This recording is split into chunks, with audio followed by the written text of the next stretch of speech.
নমস্কার আমার প্রিয় পরিবার, তোমাদের সকলকেই জানাই আমার ব্লগ চ্যানেলে অনেক অনেক শুভেচ্ছা ও ভালোবাসা। আশা করি তোমরা প্রকৃতির সাজে সাজিত সুন্দর পৃথিবীতে সকলে খুব ভালো আছো, সুস্থ আছো।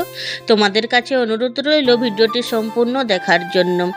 বিশেষ কিছু আজকে আমি শেয়ার করতে পারিনি, তাই আজকের ভিডিওটা একেবারে ছোট 5-6 মিনিটের ভিডিও।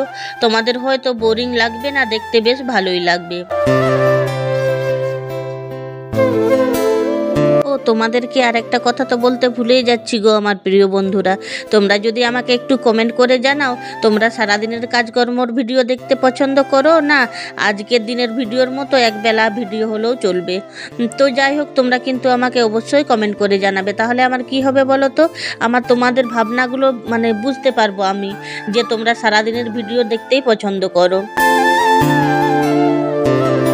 আজকে হলো সোমবার, সময় এখন 1:30 কি 2টা।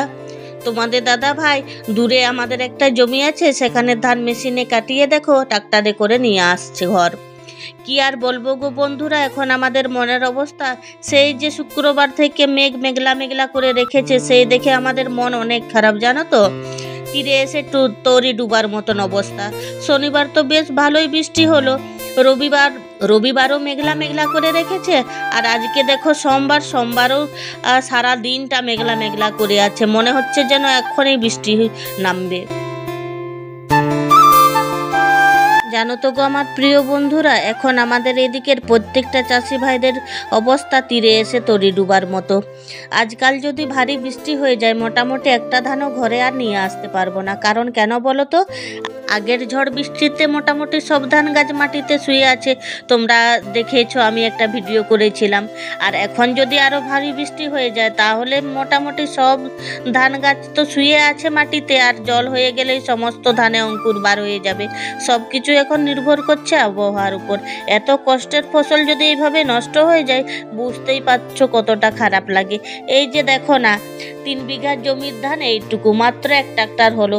এই জানো তো বন্ধুরা, ওইখানের জমি আমাদের একটা জমি এই 3 বিঘার মতন আছে, আর দেখো ধান কতটুকু হয়েছে। সেই আগের ঝড় বৃষ্টিতে অনেক ধান নষ্ট হয়ে গেছে, যেটুকু পেয়েছি এতেই মনকে বোঝাতে হবে, কি আর করা যায় বলো। আর এখন দেখো আমি ধানের কুটিগুলো ঝাড় দিয়ে একদিকে করে দিচ্ছি। এখন কি বলো তো বন্ধুরা, একটু মেলে রেখে দেব।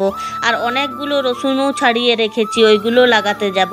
তোমাদের দাদা ভাই এখন খাওয়া দাওয়া করছে, তোমাদের দাদা ভাইয়ের খাওয়া দাওয়া হয়ে গেলে রসুন লাগাতে যাব। ততক্ষণে আমি ধানগুলো একটু মেলামেলি করে দিই।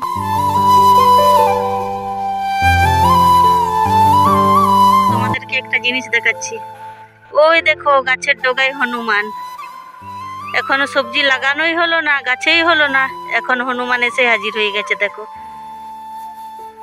ওই দেখো, এই যে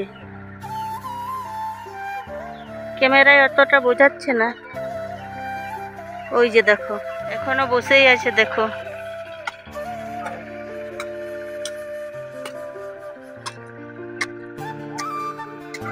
হনুমান দেখতে এসছে সবাই। রসুন লাগাতে শুরু করে দিয়েছি গো বন্ধুরা। এই রসুনগুলো লাগিয়ে শেষ করি, তারপরে আবারও তোমাদের সামনে আসছি। কেন বলো তো, স্ট্যান্ডটা আনা হলো না, ভুলে গেলাম। সেই জন্য তোমাদের দাদা ভাই লাগাতে শুরু করে দিয়েছে, আর আমি এই 2টো লাইন লাগাচ্ছি। এই যে দেখো ধানগুলো মেলামেলি করে দিয়ে মেয়েকে বললাম, মা গো তুমি খামারে বসে বসে মুরগি তাড়াতে থাকো, তোমার বাবা আর আমি রসুনগুলো লাগিয়ে দিয়ে আসি। তাই দেখো তোমাদের দাদা ভাই আর আমি চলে এসেছি রসুন লাগাতে। মেয়ে বলছে তোমরা যাও মা, আমি মুরগি তাড়াবো। আর জানো তো বন্ধুরা, রসুন বীজের এখন কত দাম। রসুন বীজের 500 টাকা কিলো করে তোমাদের দাদা ভাই নিয়ে আসলো। 1 কিলো নিয়ে আসেনি, 500-র মতো নিয়ে এসছে, ওইগুলো এখন লাগিয়ে দিচ্ছি। সত্যি কথা বলতে রসুন বীজের দাম শুনে আমি অবাক হয়ে গেছি। তোমাদের দাদা ভাইকে বলছি কোনোদিনই হতে পারে না এত দাম। বলছে তুমি একদিন বাজারে যাও না, কত করে কিলো নেই তুমি জিজ্ঞেস করে আসো। যাচ্ছে গো হনুমানটা, ওই দেখো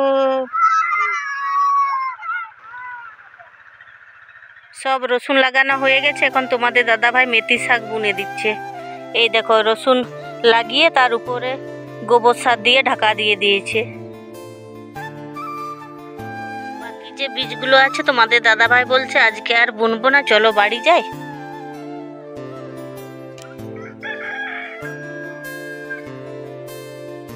অনেক বীজ কিন্তু আমরা ফেরত নিয়ে আসলাম। তোমাদের দাদাভাই বলছে এখন আর বুনবো না গো, অনেক দেরি হয়ে গেছে। কেন বলো তো, এদিকে মেঘের অবস্থা একদমই ভালো না, ধানগুলো সব মেলে রাখা আছে, তো সেই জন্য তোমাদের দাদাভাই বলছে চলো আগে ধানগুলো গুটিয়ে নিই, তারপরে অন্য কাজ না হয় করব।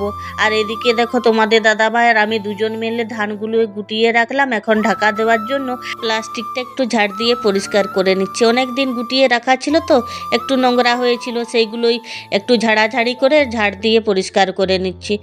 তো যাই হোক গো আমার প্রিয় বন্ধুরা, তোমাদেরকে অসংখ্য অসংখ্য ধন্যবাদ জানাই এতক্ষণ ধৈর্য সহকারে যে তোমরা সম্পূর্ণ ভিডিওটি দেখেছো, তার জন্য তোমাদেরকে ধন্যবাদ জানালেও কম জানানো হবে। তোমরা সকলে এইভাবেই আমার পাশে থেকো, সাথে থেকো। আর যে সকল বন্ধুরা আজকের ভিডিওটি নতুন দেখছো বা নতুন আমার পরিবারে এসেছো, তোমাদের কাছে অনুরোধ রইল পরিবারের সদস্য হয়ে পাশে থাকার জন্য। আজকে তো আমি সারাদিনে বিশেষ কিছু কোনো কাজকর্মই শেয়ার করতে পারলাম না গো বন্ধুরা। তাহলে আমার প্রিয় বন্ধুরা, আজকে এটুকুই, এখানেই শেষ করছি আমার ভিডিওটা। তোমরা খুব ভালো থেকো, সুস্থ থেকো আর সাবধানে থেকো।